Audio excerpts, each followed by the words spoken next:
बिस्मिल्लाहिर्रहमानिर्रहीम, अस्सलाम वालेकुम। मैं हूं हारिस अमीन खान।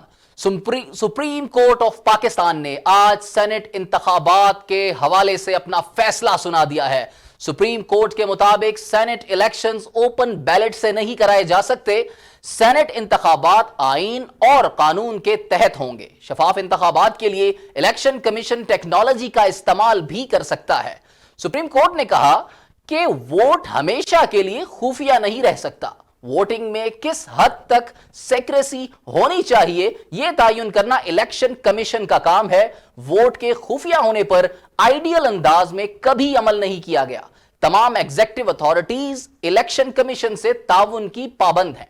सुप्रीम कोर्ट की जानिब से इस अहम फैसले के आने के बाद हुकूमती अराकीन ने इलेक्शन कमीशन के हुक्काम से मुलाकात की और मुलाकात के बाद इलेक्शन कमीशन ऑफिस के बाहर मीडिया से भी बात की। हुकूमती रहनुमाओं ने कहा कि सुप्रीम कोर्ट की एडवाइस सामने है, जो भी वोट डालेगा वो काबिल शनाख्त होगा और यह पता चलाया जा सकेगा कि किसने किसको वोट डाला है। हुकूमती अराकीन का यह कहना था कि हमने इलेक्शन कमीशन से कहा है कि सुप्रीम कोर्ट के फैसले पर मनोवन अमल दरामद करे।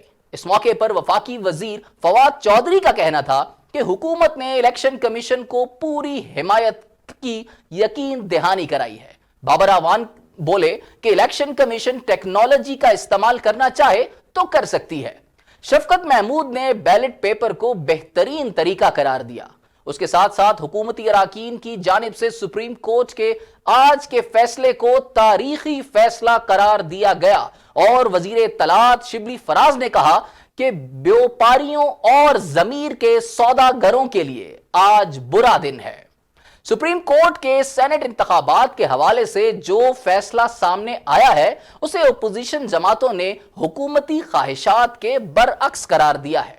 मुस्लिम लीग नून की मरियम औरंगजेब ने कहा कि हुकूमत की मंशा के मुताबिक इलेक्शन नहीं हो सकते।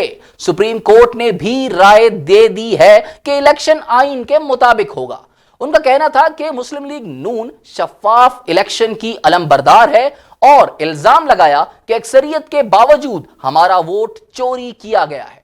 मुस्लिम लीग नून से मोहम्मद जुबैर का कहना था कि हुकूमत के बहुत बुरे दिन चल रहे हैं और उन्होंने उम्मीद जाहिर की कि पीटीआई की नजरियाती अराकीन यूसुफ रजा गीलानी के हक में वोट कास्ट करेंगे।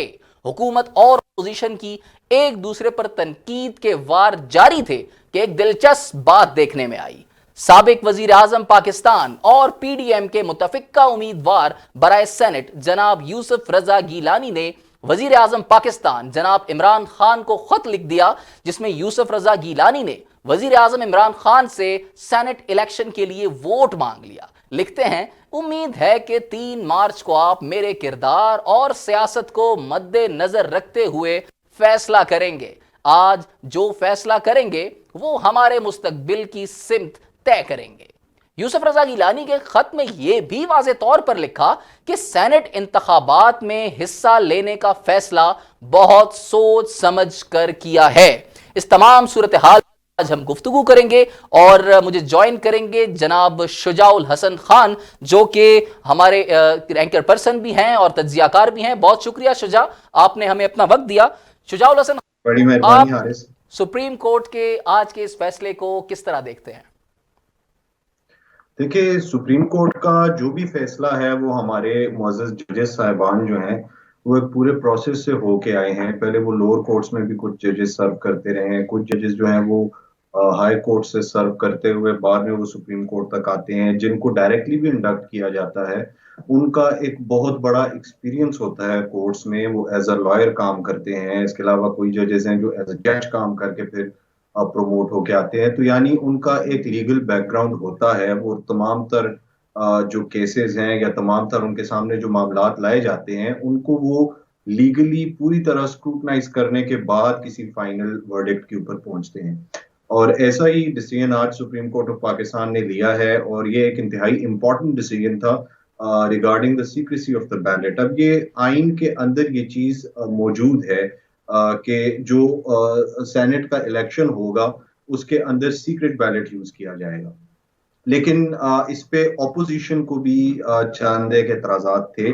क्योंकि जो पहले एक इलेक्शन हो चुका है जो कि सेनेट के चेयरमैन और डेप्यूटी चेयरमैन के लिए हुआ था, उस इलेक्शन के दौरान despite the fact that opposition के जो वोट्स थे इन द सेनेट वो ग्रेटर इन नंबर थे, लेकिन जो गवर्नमेंट के कैंडिडेट थे, जो आजकल हमारे चेयरमैन है सादिक संजरानी साहब सेनेट के, वो बहरहाल कामयाब हुए और मीर हासिल बजिंजो साहब जो हैं वो हारे वो इलेक्शन। तो उसके बाद से ऑपोजिशन को तहफ्फुज़ात हैं, इसीलिए ये डिस्कशन चली, वरना सीक्रेट बैलेट तो जितने भी हमारे फॉर्मर चेयरमैन रहे हैं सेनेट के, मियां मोहम्मद सुमरो साहब हों या रजा रब्बानी साहब हों, हर चेयरमैन सेनेट के दौर में सीक्रेट बैलेट से ही इलेक्शन होता था।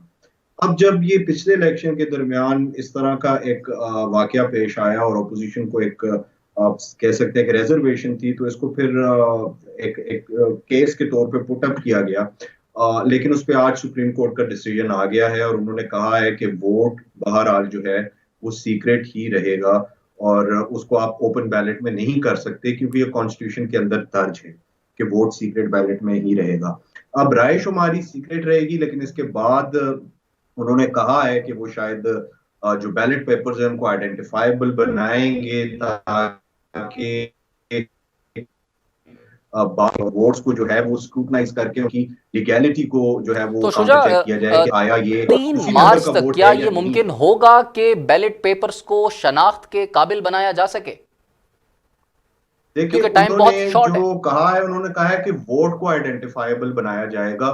अब ये अब कंफर्म करना जो है ये अब मतलब माहिरीन ही इसके ऊपर राय दे सकते हैं कि कैसे वो 3 मार्च तक इसको आइडेंटिफाइबल बनाएंगे। क्या वो कोई और इलेक्ट्रॉनिक सिस्टम या टेक्नोलॉजी का इस्तेमाल कर रहे हैं जिससे आप जो है वो टेक्नोलॉजिकल फुटप्रिंट से ये पता चला सकें कि ये आया फलां बंदे ने ये वोट दिया है या नहीं दिया। क्या वो कोई जिसे कहते हैं कि थंब प्रिंट जिसे हम कहते हैं बायोमेट्रिक, क्या वो उस टाइप का कोई इंट्रोड्यूस कराना चाहते हैं, या फिर वो बैलेट जो जो पोस्ट किया जाएगा। यानी कि इसमें एक चीज समझने की है हारिस, कि उन्होंने बात ये की है कि बैलेट सीक्रेट होना चाहिए, लेकिन उन्होंने ये नहीं कहा कि बैलेट पेपर भी सीक्रेट होना चाहिए। वो बैलेट पेपर पे शायद थंब प्रिंट का ऑप्शन रख दें कि आप सीक्रेटली जाके वोट डालें, लेकिन बहरहाल आप उसके ऊपर थंब प्रिंट लगा के रखें ताकि कल को अगर उसको चैलेंज किया जाए और उसको ऑनरेबल कोर्ट के सामने काउंटर चेक किया जाए तो शायद उसके ऊपर आपके थंब प्रिंट्स मौजूद हो, शायद वो बायोमेट्रिक से हो जिससे आपका जो है वो बायोलॉजिकल थंब प्रिंट जो है वो उसके ऊपर आ जाए, या फिर वो किसी ऐसी टेक्नोलॉजी से हो जिससे टेक्नोलॉजिकल फुटप्रिंट जो है वो मौजूद हो और ये पता चलाया जा सके कि आया ये वोट उस बंदे ने पोल किया भी है या नहीं किया। तो ये सुप्रीम कोर्ट का बहरहाल एक अनाउंसमेंट था, लेकिन सुप्रीम कोर्ट ने इसमें एक बात ये भी की है कि उन्होंने बॉल जो है वो जो इलेक्शन कमीशन ऑफ पाकिस्तान है उसके कोर्ट में फेंक दी है, और उनका कहना यह है कि इलेक्शन कमीशन ऑफ पाकिस्तान इसकी शफाफियत को यकीनी बनाए। उसके बाद हुकूमती अरकान जो है वो इलेक्शन कमीशन ऑफ पाकिस्तान गए भी और उन्होंने मुलाकातें भी की वहां पे।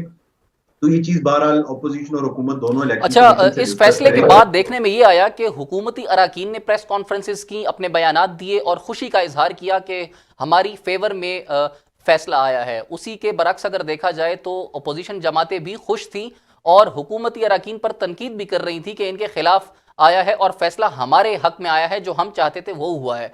आपकी नज़र में कौन बेनिफिशियरी रहा है सुप्रीम कोर्ट के इस फैसले के सामने? देखें हारिस, फैसला बहरहाल देखिए जिस तरह का केस पुटअप किया गया था मेरे अंदाजे से फैसला तकरीबन वैसा ही आया है। और दोनों जमातें इस सूरत में कह सकती हैं कि एक तो ओपन बैलेट की बात नहीं हुई, जिसपे गवर्नमेंट को कम से कम ये एज हासिल हो गया है कि बैलेट बहरहाल जो है वो रायशुमारी जो है वो सीक्रेट ही रहेगी।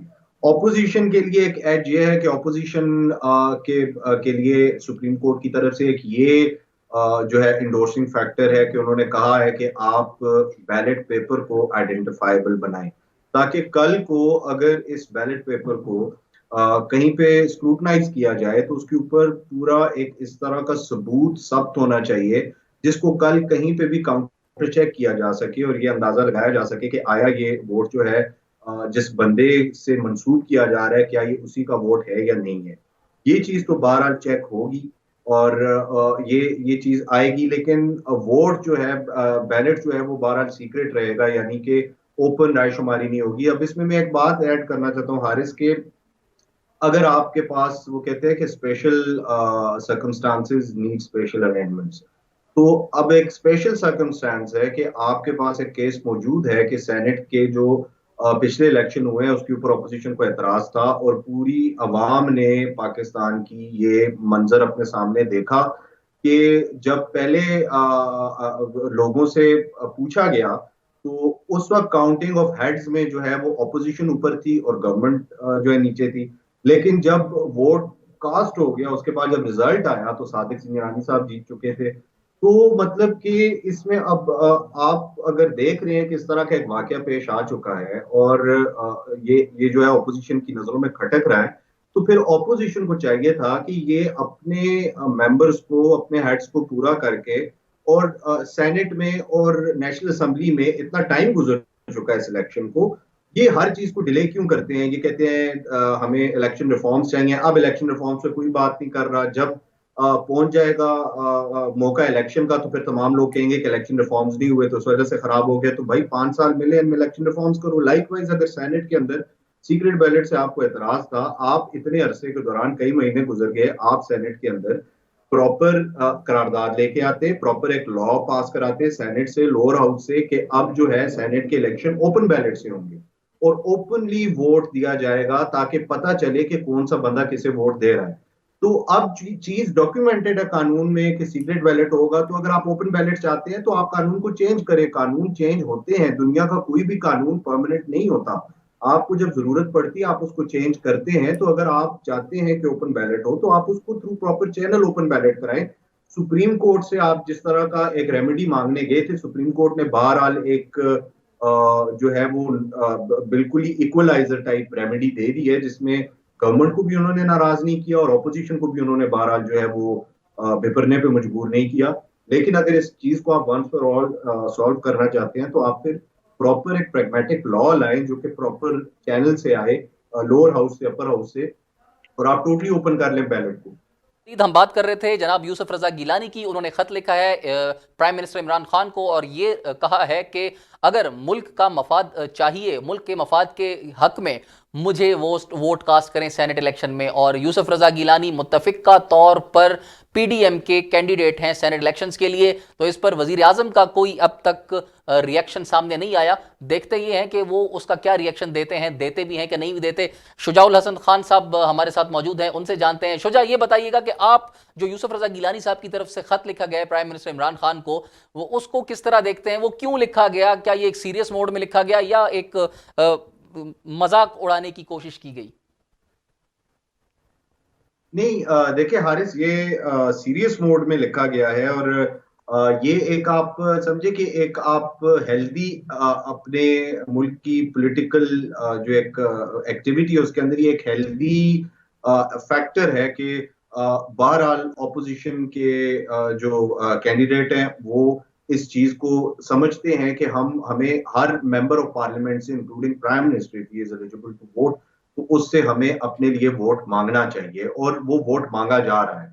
और जहां तक गिलानी साहब के खत का तल्लक है, उन्होंने जो बात की वो बात हर कैंडिडेट जो है वो अपने कैंडिडेचर को सपोर्ट करने के लिए करता है तमाम तर मेंबरान के सामने कि आप मुल्क के अच्छे मुस्तकबिल के लिए और मेरी गुज़िश्ता खिदमात को जो है वो मद्देनजर रखते हुए वोट दें। उसी तरह की उन्होंने एक रिक्वेस्ट की है जनाब वज़ीर-ए-आज़म साहब से। लेकिन ओवरऑल अगर देखा जाए, it might deviate from the question, but मैं ये बात ऐड करना चाहता हूँ कि ओवरऑल देखा जाए तो फिजा, मुल्क की सियासी फिजा चेंज होती दिखाई दे रही है। और ये जो गिलानी साहब का इलेक्शन है, it will be a litmus test. You never know कि मुल्क के सियासी हालात किस समत जा रहे हैं। आप देखें कि इन्हीं दिनों के दौरान शहबाज शरीफ साहब के जेल मैनुअल में बड़ी नरमी की गई। इन्हीं दिनों के दौरान जो है वो बड़ी उथल पुथल वफाकी काबीना में हुई और ऐसे ऐसे चेहरे ऐसी ऐसी पोस्ट पे चले गए जिनको एक्सपेक्ट नहीं किया जा रहा था। और इसी दौरान जो है हमजा शहबाज शरीफ साहब को रिहाई भी मिल गई। और इस दौरान जितने भी ज़िमनी इलेक्शन हुए उनमें बहरहाल जो है वो ऑपोजिशन कामयाब रही, और सिवाय एक डस्का की इलेक्शन के, और वो भी अभी री इलेक्शन किया जाएगा उस सीट के ऊपर, और बाकी तमाम तर जगहों पे ऑपोजिशन जीत रही है। तो मुल्क में अगर तो ये जो एक सेनेट का इलेक्शन है इसमें गिलानी साहब जीत जाते हैं, तो फिर हमें ये समझ लेना चाहिए कि हवा जो है वो चेंज हो रही है और सियासी जो मंजरनामा है वो बदल रहा है। और अगर इस इलेक्शन में यूसुफ रजा गिलानी साहब जो हैं वो हार जाते हैं, तो फिर ये एक इंडोर्सिंग फैक्टर होगा for the government of Imran Khan, और फिर इमरान खान साहब जो है वो करीब करीब कहीं नहीं जाने लगे। लेकिन ये इलेक्शन बहरहाल एक लिटमस टेस्ट होगा। ऑपोजिशन को ये एतमाद है कि वो जीत जाएंगे, गवर्नमेंट को एतमाद है कि वो जीत जाएंगे। गवर्नमेंट इससे पहले बहुत बड़ा अपसेट कर चुकी है सेनेट में, जो उन्होंने सादिक सिंजरानी साहब को जिताया। तो इस तरह का अपसेट अभी भी मुमकिन है सेनेट के इलेक्शन में। लेकिन मैं फिर अपनी बात दोहरा रहा हूं कि अगर गिलानी साहब ये इलेक्शन जीत जाते हैं तो ये एक लिटमस टेस्ट होगा, और इसके बाद जो है वो फिर ऑपोजिशन की जो है वो जो वैल्यूज हैं या ऑपोजिशन की जो एक तहरीक है वो मजबूत हो जाएगी और गवर्नमेंट वीक पड़ जाएगी। और जो बाकी आप इर्द गिर्द हालात को देखें, और जो बाकी इर्द गिर्द की सिचुएशन जो पॉलिटिकल डेवलप हो रही है पूरे मुल्क में, वो इसी तरफ तवज्जो दिलाती है कि मुल्क के अंदर कोई बड़ी सियासी तब्दीली आने वाले दिनों में आ सकती है। ठीक है, बहुत शुक्रिया शुजाउल हसन खान साहब। शुजा के मुताबिक एक स्ट्रॉन्ग जेस्चर है कि प्राइम मिनिस्टर को लेटर लिखा गया है साबिक वजीर आजम जनाब यूसुफ रजा गिलानी की तरफ से, और उनको ये कहा गया है कि वोट मुझे कास्ट करें ताकि हम बेहतरी की तरफ जाएं, और ये फैसले हमें इस वक्त लेने होंगे जो कि मुल्क के मुस्तकबिल के लिए बेहतर हैं।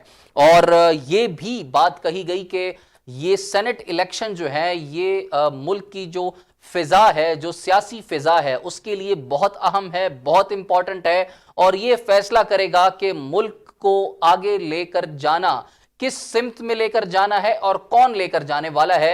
ये एक बड़ा फैसला होगा। अगर इमरान खान की हुकूमत यानी पाकिस्तान तहरीक इंसाफ की हुकूमत अपना कैंडिडेट जितवाने में कामयाब हो जाती है, तो उसके बाद इमरान खान की पोजीशन मजीद मुस्तहकम होती हुई दिखाई देती है। और इन केस यूसुफ रजा गिलानी जो कि पीडीएम के कैंडिडेट हैं वो जीत जाते हैं, तो उसके बाद इमरान खान की हुकूमत को टफ टाइम देखना पड़ सकता है। अगले प्रोग्राम तक के लिए इजाजत दीजिए।